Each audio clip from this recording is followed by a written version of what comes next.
We all want to be a part of a crowd. I was sitting at a bench that is usually faced a different direction than what it was that day. And that day that I walked to the park to read my book, I noticed that the bench was facing towards the basketball court. And nothing is a coincidence, so I took it as I was supposed to see something. And as I sat down, I read my book and I glanced up a few times at the young men on the basketball court. And there's 4 hoops on the court.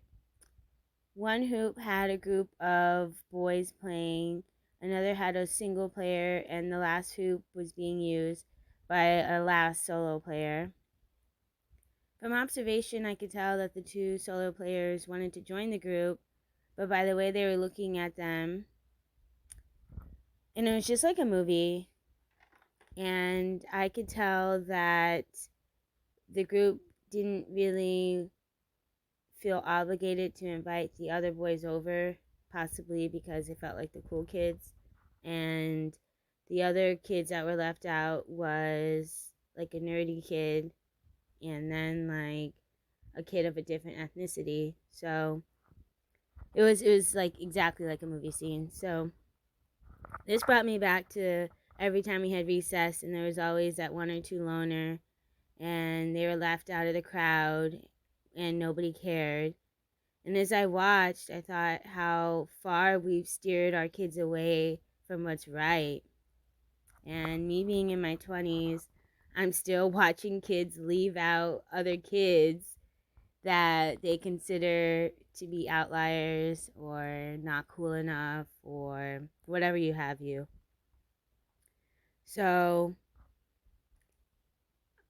as I'm telling the story, I think the lesson that needed to be learned was, as the adult that I am now, that I probably should have said something to the group of boys and had the other 2 join them so they could play together.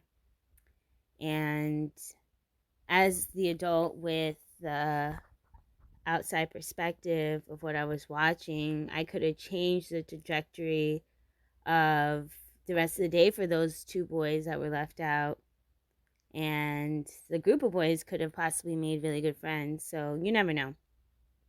But as adults witnessing kids still treating each other badly from what we used to witness, we have to stop blaming our kids and start looking at ourselves, because I could use my voice and said something to those kids.